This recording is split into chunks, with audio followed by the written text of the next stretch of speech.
Ungjilli sipas Lukës, kapitulli 9, vargjet 51 deri në 62. Le të lexojmë bashk nga fjala e Zotit. Ndodhi që kur po plotësoheshin ditët që ai të merrej, ai drejtoi fytyrën prerazi të shkojë në Jeruzalem. Dhe dërgoi përpara vetes lajmtar, këta si u nisën hynën në një fshat samaritanëve për t'i përgatitur ardhjen. Dhe ata të fshatit nuk e pranuan sepse fytyra e tij ishte për në Jeruzalem. Kur e panë këtë gjë, dishepujt e vet, Jakobi dhe Gjoni, thanë: Zot, a do që t'u themi të zbres zjarr nga qielli dhe t'i glabroj ashtu siç bëri dhe Elia? Por ai u kthye nga ata dhe i qortoi duke thënë: Ju nuk dini se ç'frymë jeni, sepse biri i njeriut nuk erdhi për të shkatruar shpirtat e njerëzve, por për t'i shpëtuar. Dhe shkuan në një fshat tjetër. Ndodhi që ndërsa po ecte rrugës, dikush i tha: Zot, unë do të ndjek kudo që të shkosh.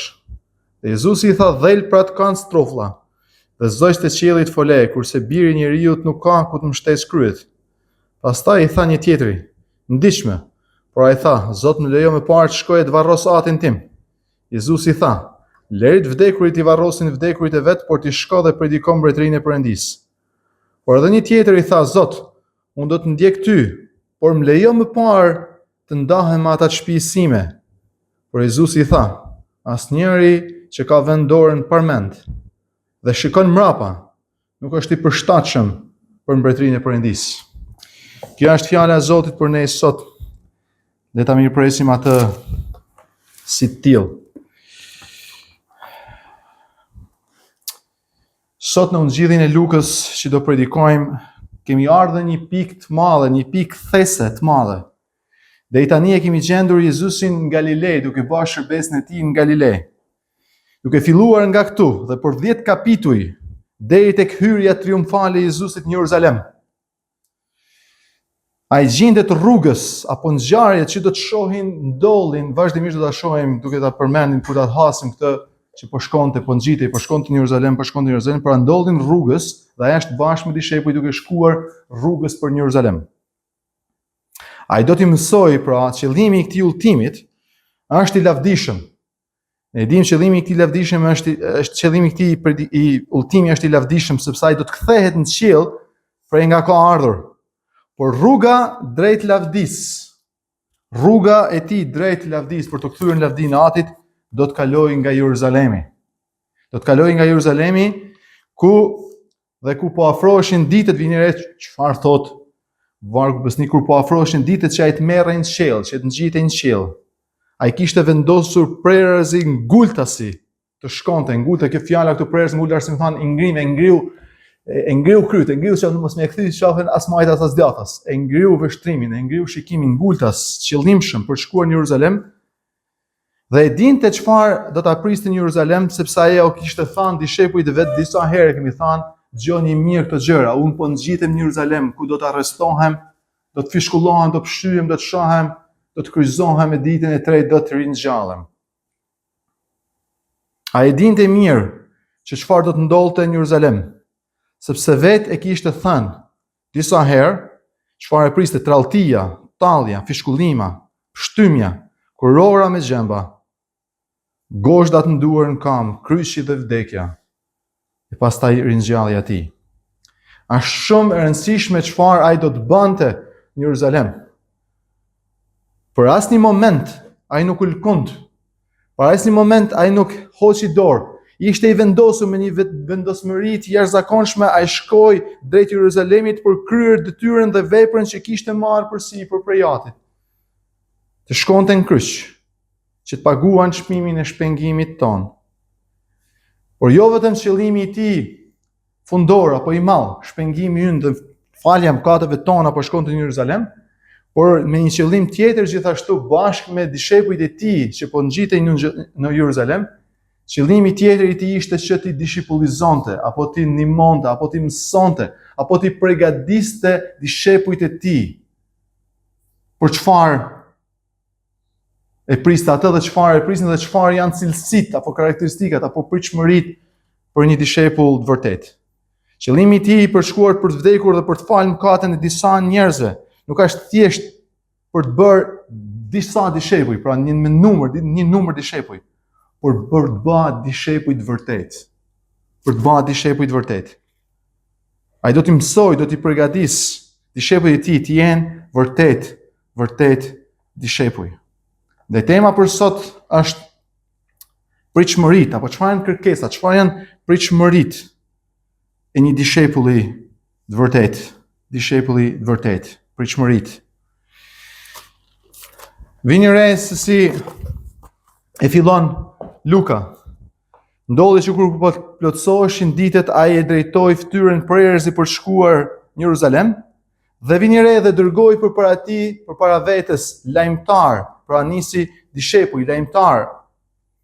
Këta u nisën, hynë në një fshat samaritan për të përgatitur ardhjen.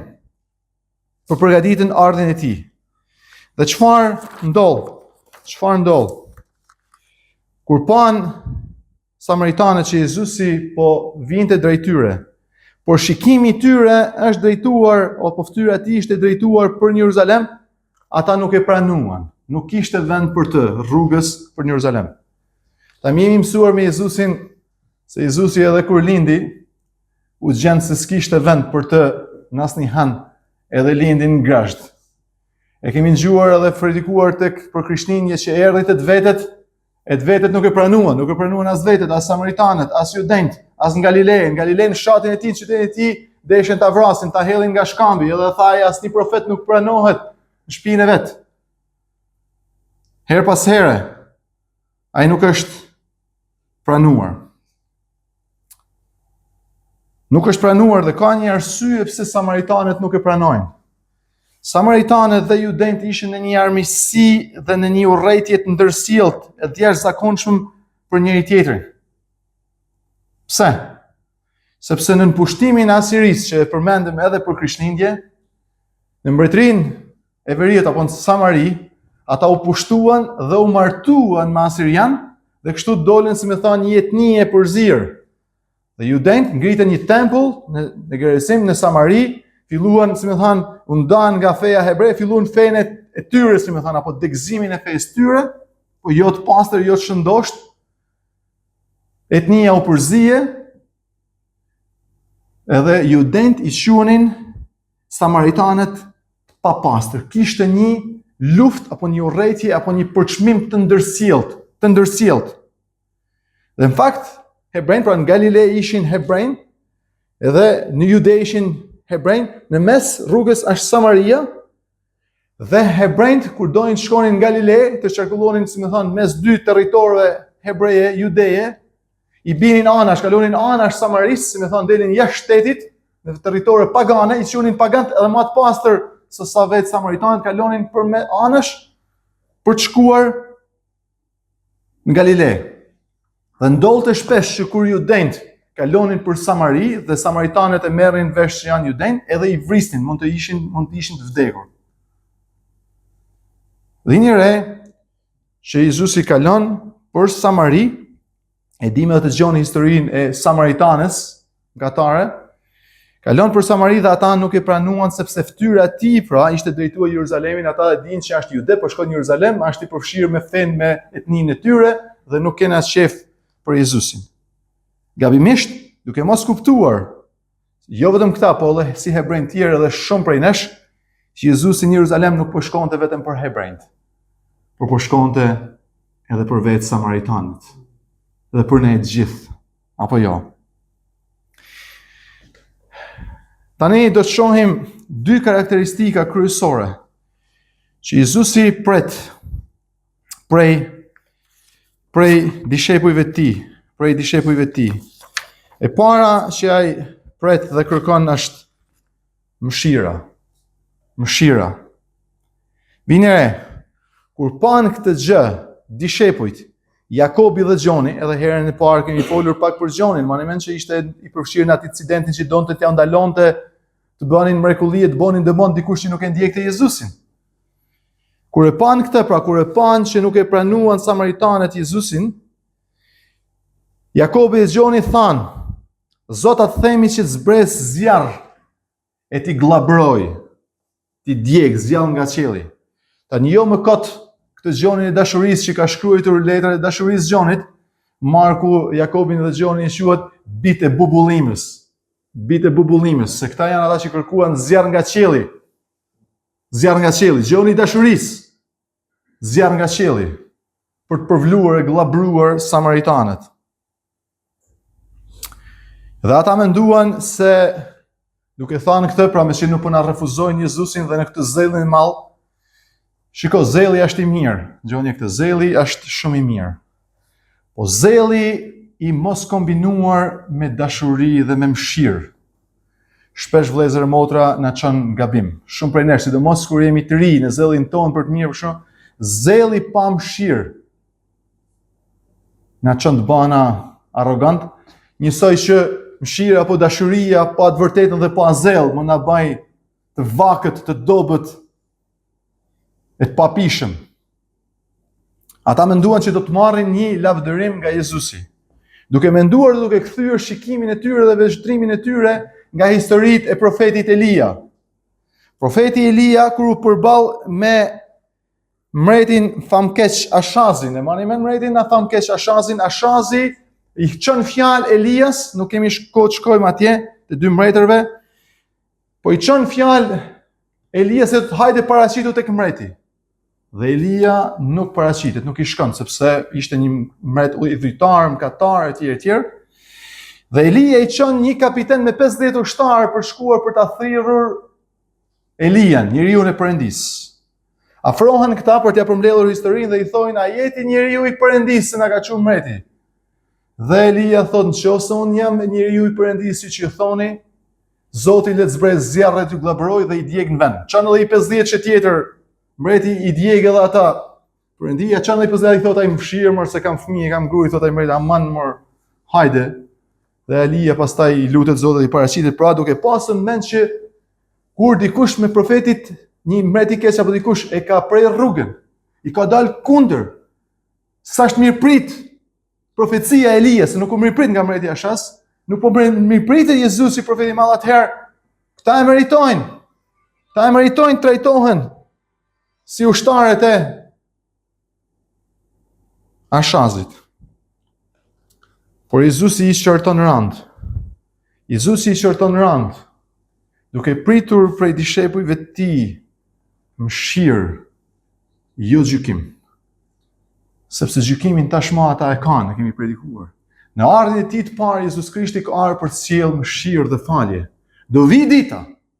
Do vi dita dhe më vonë Jezusi thot për ata që nuk pendohen dhe nuk besojnë, do vinë dita që do të trajtohen, thot Sodoma dhe Gomorra do të trajtohen më me dashuri dhe më me mirësi se ata që nuk besojnë në Krishtin. Do vinë dita kur ai të rikthehej dhe gjithë ata që nuk e kanë besuar do të trajtohen në të njëjtën gjë, por në këtë kohë, në këtë ardhje, ai ka ardhur për të predikuar ungjillin, faljen, mëshirën dhe dashamirësinë e tij. Vëllezër motra, nga një herë ne jemi këta. Në zellin e tyre, kur dikush s'na pëlqen, kur dikush s'na pranon, kur dikush na duket ndryshe, kur dikush s'nuket na bëj, ne tregojmë një zell të fruar, edhe kur thojmë tha ky Zoti e hek qafën, ku din çfarë mund të përdorim na një kështu, por harrojmë që Jezusi u kishte mësuar atyre në predikimin e mal. Lum ata që duan mëshirën, se ata do të gjejnë mëshirë, mani men? Lum ata që duan mëshirën, sepse ata do të marrin mëshirë. Ishin harruar këta mësimin e predikimin e Jezusit mal kur tha, duheni armiqtë tuaj. Samaritanët janë, duheni armiqtë tuaj. Dhe se motra nga një herë ne kemi dëshirë që Zoti, që ne të veprojmë apo veprojmë me tjerët me pa mëshirë. Ose kur dikush i ri, apo jo aq i rritur, apo jo aq i pjekur, se sa ne, kemi tendencën mos t'i japim mëshirë. Por kujtonje veten se si po të na kishte trajtuar Perëndia, apo dikush tjetër që është treguar, është kujdesur për ne, mos kishte treguar mëshirë, dashuri, favore, falje, pritje, durim për ne. Çfarë gjendjet ne do t'ishim? Jezusi pret mëshirë. Pritshmëria për një dishepull të Jezu Krishtit është të jeti mëshirshëm. të jetë i mëshirshëm, të jetë i durueshëm, të jetë falës, të jetë i dhemshur, siç Jezusi ishte i falës, i dhemshur, i mëshirshëm, i durueshëm.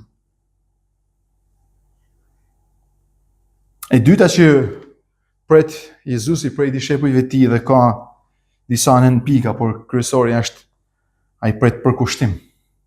Në fakt, kjo që do shohim tani lidhet me atë që shpesh herë kam thënë në biseda informale dhe e kemi predikuar edhe kemi mësuar në fakt edhe në konferencën e burrave. Disa prej atyre burrave që takojnë Jezusin, ka 3 biseda Jezusi këtu, thonë të njëjtën gjë.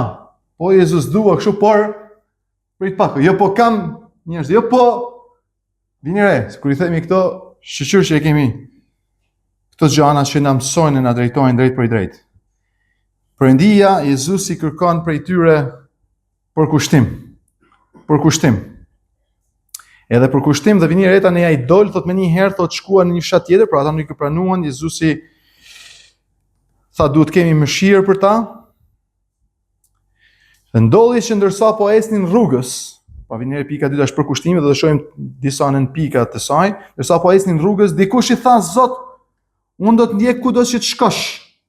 Dhe Jezusi I tha dhel pra të kanë strofa dhe zogjt e qiellit fole, kurse biri I njeriut nuk ka ku të mbështesë shkryet. Të ndjekësh Jezusin, e para pikë e përkushtimit është duhet jesh gati që të kalosh vështirësi. Duhet jesh gati që të kalosh vështirësi dhe të mos rendesh mas pasurisë apo mas gjërave materiale, por mas Jezusit vet, Kur kam qenë besimtar I ri dhe shkonim në projektet Iron dhe projektet nxjellëzimit në mbar Shqipërisë, ka qenë një këngë që e knonin një këngë për të na motivuar, për të na nxitur, është një këngë s'dia dini ju, unë kam vendosur ta ndjek Jezusin, unë kam vendosur ta ndjek Jezusin, unë kam vendosur ta ndjek Jezusin, unë prapa jo nuk kthehem më. Me zell. Është një këngë e bukur për të motivuar, por shpesh ne e marrim lehtë kur themi për ta ndjekur Jezusin. Dhe mendojmë që është e lehtë. Shumë dashur nuk është e lehtë për të ndjekur Jezusin. Nuk them që s'duhet ta ndjekim, por nuk është e lehtë. Shko dhelprat zgjuetare dalin ditën a natën, nuk I di kur dalin për të zgjuetur në përferra, në për ara etj dhe lodhen, por në darkë e kanë një strofull ku të futen brenda të pushojnë. Çdo që të qiellit fluturojnë larg për gjetur ushqimet, për të mbledhur ushqim, po në darkë vinë e ulen folen e tyre. Biri I njeriut nuk ishte një vend ku ta mbështeste kokën. Biri I njeriut, jo vetëm kur lindi, që lindi s'kishte një vend e vënë ngasht, por edhe më mrapa nuk ishte vend ku mbështeste kokën. Shpesh e gjejmë tek shtëpia e pjetit, shpesh e gjejmë në vende në përshtim. Mani kam predikuar një herë, kam thënë se si abantaj duke shkuar në fshatra, duke fjetur në shtëpi të ndryshme etj, pa kushte, pa me vështirësi. Duke lëvizur nga ne I këtej, shpesh e shohim Betani te shtëpia e Martës dhe Marisë dhe Llazarit. Ai nuk ishte një stret për hershme. Nuk ishte një stret për hershme. Nuk ishte një shtëpi të vetën. Çfarë po thot Jezusi këtu? Nuk është po thot që ne nuk duhet të kemi një shtëpi, edhe pse nuk duhet të rendim patjetër për të pas një shtëpi, vrap me punu me pas një shtëpi shpejt me urgjencë për të lanë Jezusin, por çfarë po thot më shumë këtu është që vëllezër motra dëgjoni këtë. Shtëpia jonë nuk është në këtë botë. Shtëpia jonë e përjetshme është diku tjetër. Dhe shtëpia jonë, nëse e kemi këtu, nuk na jep sigurinë apo rahatinë, apo gjithçka na duhet, nëse nuk kemi siguruar që do të shkojmë në shtëpinë e Atit për jetë. Ndaj për ju nxitja sot është mos u rahato shumë. Mos u rahato shumë.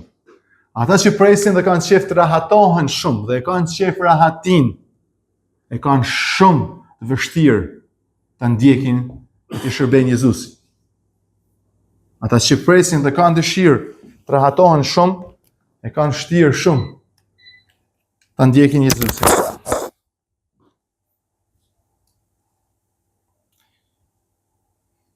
Jeta e krishterë ka vështirësi, jeta e krishterë ka përndjekje, jeta e krishterë sjell shqetësim. Një autor tha një herë, nëse krishterimi juaj nuk ju ka sjellur shqetësim në jetën tuaj, atëherë diçka nuk shkon me krishterimin tënd. Gjë këtë. Nëse krishterimi juaj nuk ju ka sjellur shqetësim, trazim në jetë, atëherë duhet shqetësohesh me të vërtetë për krishterimin që ke.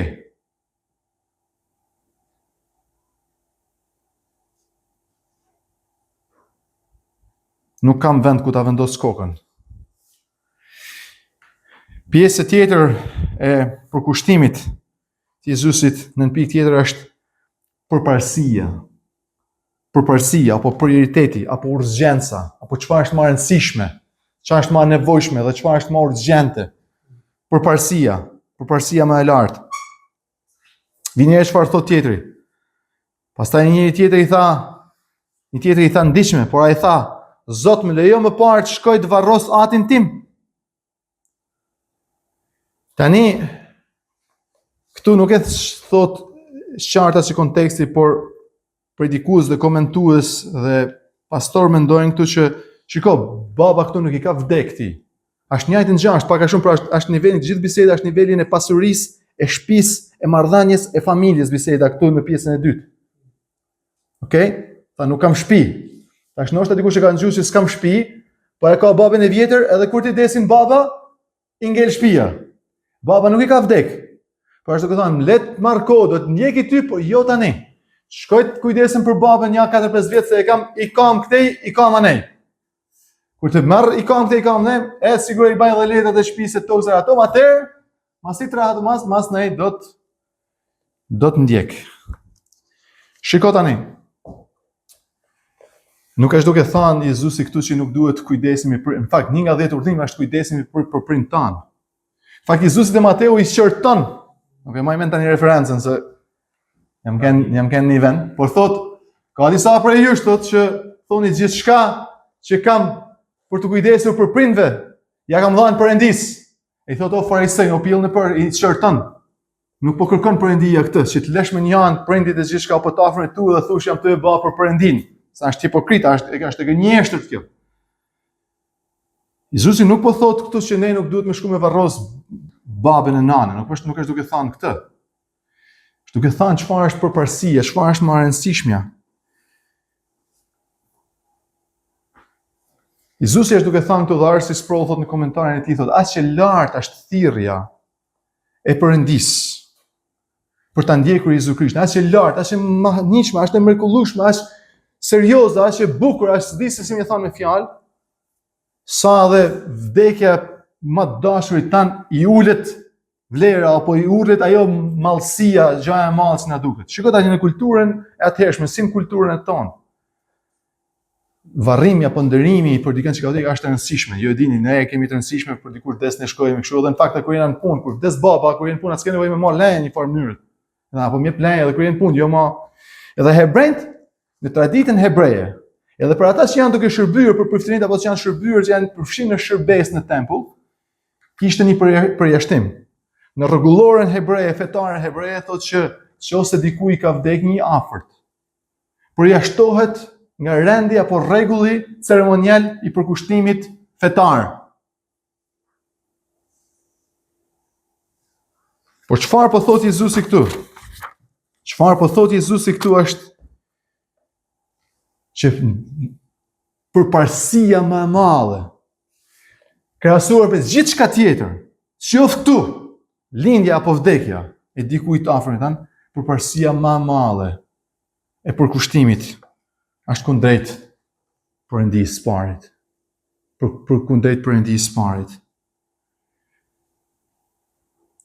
Edhe vini re çfarë thot Jezusi, lërini të vdekur, vini për me çfarë krahason Jezusi tani. Vini se nuk është duke thonë, lënë babën mi varr e shkuj luj bilardo. Se Jezusi nuk ka dalë jashtë fiqirit.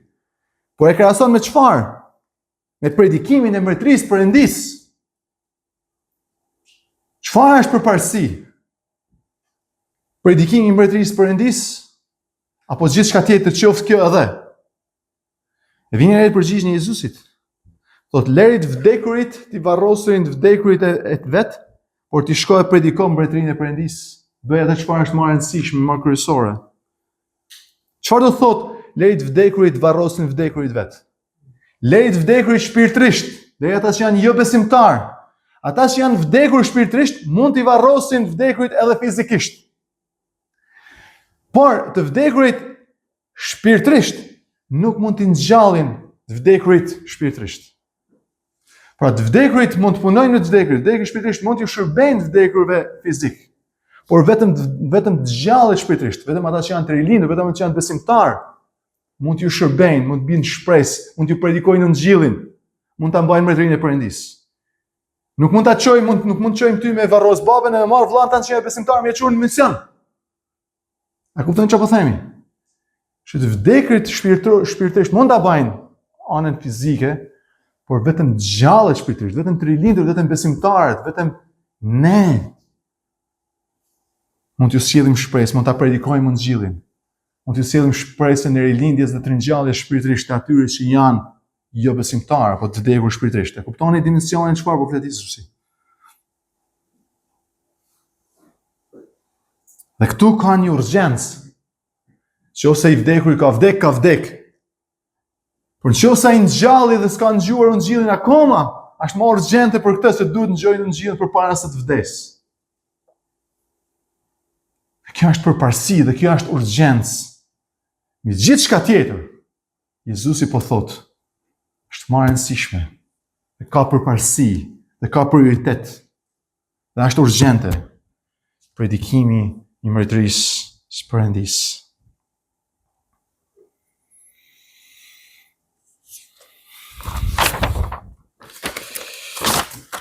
Dhe e fundit,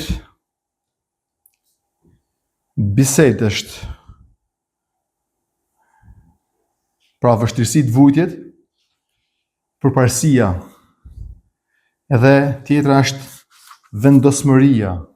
Jezusi pritshmëria për Jezus është që dishenjët e tij të jenë të vendosur, këmbgulës. Por dhe një tjetër i tha, Zot, unë do të ndjek ty, por më lejo më përpara, por kam një arsye, kam qejf me ndjek, po prit pak sa të ndahem me ata të shtëpisë time. Kam qejf me të shërby ty, a ke ngjuar në një për nesh, kur them ka ngjuar në një për nesh, kam ngjuar tjetër, kam fjalën për ty, a ke ngjuar veten, duke thënë, është pyetja retorike, a ke ngjuar veten do thotë. Kam qejf me të shërby ty, po prit sa të bëj këtë punë, prit sa i bëj këtë shkollë, prit sa i bëj këtë master, prit sa të martohem, prit sa të bëj fëmin, prit sa të blej shtëpinë, prit sa të bëj kështu, edhe pastaj do të shërbej ty. E kam thënë 100 herë këtë, e keni dëgjuar, e kam thënë, shumë pa prediku, por predikimi na mbështet sot këtë, vërtet. Zot më lejo. Unë do të ndjek ty, por më lejo të shkoj të ndahem me shtëpisë time. Tani edhe këtu ka mundësi që Jezusi, ky person i diskutues dishepujt kush ka qenë se sa thot emrin, i referohet një shembull prap tek mbretërve me Elian. Mani men kur Elia po ngjitej në qiell, Eliseu takon Elian dhe i thot: "Mirë pa të fuqinë tënde, do të ndjekë të bëhem profet", po i thot: "Më lejo përpara", thot, "shkoj të ndahem me prindët e mi, me atin tim të përgjigj", dhe Elia e lën. Elian. Jo në çdo rast Perëndia, jo në çdo rast Perëndia vepron njësoj. Ja kam thënë një herë këtë, jo në çdo rast Perëndia vepron njësoj. Edhe këta mendojnë tash, okay, edhe që Elia ka lënë Eliseun, na le të kryjmë këto hallet tona, takojmë familjarët e këtej, dhe pastaj pra si më thon, ky person nuk është i vendosur, ky nuk është i qartë, ky nuk e ka ndam mendjen, është mendje pa ndam. Mendje pa ndam. Nuk është i përkushtuar, nuk është. Dhe Jezusi çfarë thot? Jezusi tha: asnjë njeri që ka vënë dorën parmend, i ka marrë dy qetë përpara.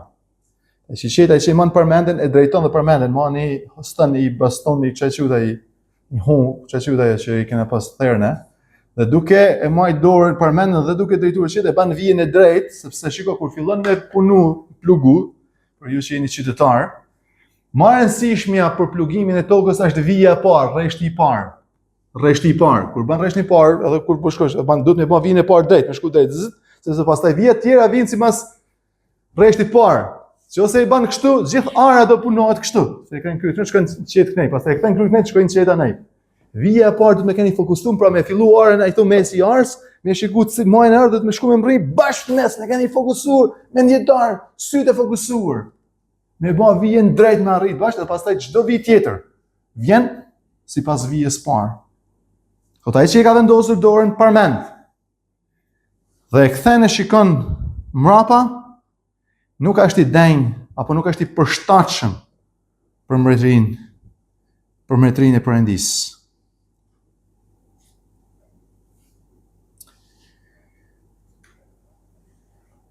Tani imagjinoni pak, sa më ne që ka lidhje me ky vargu i fundit, unë ne që ka lidhje, prandaj kam bërë bashkë të pjesët, se më ne që ky vargu i fundit ka lidhje me vargun e parë, me 51-shin që predikuam, me Jezusin. Kur erdhi koha, kur përmbush koha, kur erdhi ora, Jezusi e ndau mendjen ngultas, si e nguli shikimin ngultas për të shkuar në Jeruzalem, e ngriu qafën, e vuni dorën parmend, edhe ishte vetëm në Jeruzalem për të vdekur për ju. Vetëm në Jeruzalem, jo majtas as djathtas. Mani men pak më përpara që kemi predikuar, Jezusi ishte në malin e shpërflytërimin, në lavdinë e tij. Tash imagjinoni Jezusin pak, ndërkohë që është nisur për Jeruzalem për të kryqëzuar për ne, më kujtu më thonë, po ç'a duan në Jeruzalem? Ku jam të shkuar në Nisë aeroport, edhe në gjysë rrugës. Pa më rrin pak, pa hyn në portë Jeruzalem, më thonë, pse të vujën, pse të vdesën për këta? Pse të rrafë mund, pse të pështyme mund, pse të dënohë mund, pse të përndishë mund? Po isha në malin e lavdishëm me Mojsiun, me Elian, me Atin, lavdin time, po kthehen prapë, ma shkojnë në qiell dhe nuk po shkojnë në Jeruzalem. Imagjinoni po ta kthejnë te mos ta mante Jezusi shikimin drejt Jeruzalemit. E çfarë po bën Jezusi? Nuk po thësh bëj dishepuj, po të bëj dishepuj të ngjashëm me të. Që ashtu si që ai ka vendosur qarta si e ngulta se me shikimin e tij për të shkuar në Jeruzalem për të vdekur për ne, gjithë ata që i besojnë atij, ti majnë sytë ngultas tek Jezu Krishti. E mos kthehen mrapa, e mos ta kthejnë shikimin mrapa, e mos pendohen për çfarë vendimit kanë marrë.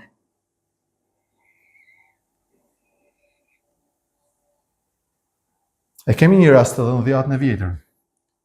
Me gruan e Lotit, kur po shkatronte Sodomën dhe Gomorrën, Perëndia dhe zgjunte gurë zjarr prej qiellit. Perëndia i tha shkoni në atë mal, më atë afër dhe strehoni, po mos e ktheni kokën mrapa. Edhe gruaja e Lotit, se gratë janë çakaj. Edhe gruaja e Lotit e ktheu kokën mrapa, edhe u ngriu ba një statuj prej rërët. Folëm me burrat që duhet ta marrim seriozisht fjalën e Perëndisë, edhe premtimet për bekimet, edhe premtimet për mallkimet, apo jo Alfons? Jezusi e ka ndarë mendjen, e ka ngritë qafën ngulta si ka syt drejt kryqit që është në Jeruzalem për të vdekur për ne. Dhe prej dishepujve pret që ata që janë dishepuj të vërtet, që i besojnë atë, ta kthejnë, ta shikojnë, ta kenë shikimin ngultas drejt. Dhe motra, që ose je i krishter sot edhe ndoshta mendon ose mendojmë shpesh nga herë më thonë, ç'a mu desh të bëhesh ai krishter, të bëhesh ai herë ca pare, pastaj të bëhesh më vonë i krishter, apo ç'a mu desh të bëhesh ku diun, apo ç'a mu desh se mund të isha kanë në karrierë, mund të isha kanë kështu, apo mund të isha kanë ashtu, mund të isha kanë i pastra, mund të isha kanë i zgjuar, mund të isha kanë profesor, mund të isha kanë akademika, mund të isha kanë prokuror, apo diun ç'a mund të isha qenë. Ishte një burr, William Borden, nuk e di ja e lexoj emrin mirë, ai ishte trashëgimtar një familje të pasur, shumë pasur në Chicago, në fillim të viteve 1900 ca. Edhe trashëgoi, mbaroi studimet e tij, studioi në Universitetin e Yales dhe në Princeton, si thotë ky, Princeton, dy universitetet më të mëdha, më të famshme që gjenden sot për sot në Amerikë. U baj krishter dhe vendosi të baj misionar në vendet muslimane për të shkuar në Egjipt dhe i dhuroi gjitha pasuritë që i trashëgoi. Jo se kishte edhe diplomat më të famshme vet, dhe dhuroi $500,000, që $500,000 para 100 e sa viteve janë ekuivalent me $10 milion sot. 10, pra këta që i bajnë llogarit, thotë më shumë se $10 milion në vitet 90, pra 100 vjet më mbrapa. Janë më shumë se 10 milion. Shkoi në Kairo shërbeu atje derisa psoi një atak cerebral dhe malengjet edhe vdiq, ndërsa po vdiste, ai shkroi këtë në shënim. S'kam asnjë merak, asnjë rezervë. Asnjë tërheqje, asnjë pendim, asnjë keqardhje për jetën time. Kjo ishte jeta që unë duhet bëja për Krishtin shpëtimtarin tim. Ky është lloji i qëndrimit që Krishti po kërkon tek Luka 9. Dishepujt mëshirshëm që kanë përjetuar mëshirën e shpëtimtarit tyne dhe janë gatshëm të tregojnë mëshirë, hire, dashuri për të tjerët. Edhe për dishepujt përkushtuar. E thanë me fjalë, ai kërkon mëshirë të butë, thot Hughes. Ai kërkon mëshirë të butë e përkushtim fort. Gjëre këtë. Mëshirë të butë, jo mëshirë të fort e përkushtim dobët. Mëshirë të butë e përkushtim fort. Mëshirë të butë e përkushtim fort. Shumë dashur. Le ta kujtojmë Zotin tonë Jezus Krisht që e kemi predikuar edhe tek Filipianët, që edhe pse ishte në trajt Perëndijet, nuk e çmoi si një gjë ku të mbajë fort vetë ai Perëndia, kush je ti, kush jam unë, kush jemi ne, që të kthejmë kokën e të pendona që po ndjekim Jezu Krishtin Zotin tonë, thojmë, ç'a mu desh, që u bana i krishter, prit edhe pak, kur bëmë, ti kryj do punë, baba, puna, familja. Ta kujtojmë Zotin Jezu Krisht, që edhe pse ishte në trajt Perëndijet, nuk ishte një gjë ku të mbajë fort, por e dorëzoi veten deri në vdekjen e kryqit. Dhe nuk e ktheu koka se ngriu qafen, e nguli syt për shkruar drejt Jeruzalemit, drejt kryqit, për të paguar çmimin e shpengimit tonë. Unë mendoj që ai është i denjë, që ne që e kemi vendosur dorën plug, mos ta kthejmë kokën mbrapa, por t'i ngulim syt drejt Krishtit shpëtimtarit tonë, drejt qiellit ku ai na pret. Dhe për gjithë ata që akoma nuk janë Krishtin, ta dinë që paqja, që shpëtimi, që falja, që mëshira, që gëzimi i vetëm gjen Krishtin, që vdiq dhe u ringjall për ta fituar paqen, gëzimin dhe faljen tonë, një herë dhe për gjithmonë. Amen. Le të lutemi. Falenderojmë o Atë për fjalën tane që është kaq e mirë, që në vetvete është autoritative, e gjallë e fort, e mjaftueshme. Lutem ata që i besojnë asaj si autoritet i fundëm. Lutem ata që i besojnë Krishtit që gjendet në fjalën e Tij. Lutem ata që kanë parë Krishtin, i kanë ngulur syt tek ai, duke kujtuar e ditur që Jezu Krishti i kishte ngulur syt tek kryqi për ne. Ne i hap syt e zemrës tonë, na bën të butë e të mëshirshëm zemrat tona, gjithashtu na jep karakter e përkushtim të fortë për të dashur, për të njekur, e nëse na lypet o Zot, edhe jetën ta japim për Ty, për Ty që edhe jetën për ne. Falenderojmë, nderojmë e të bekojmë, e Ty të lutemi. Në emrin e shmuar të Krishtit. Amen.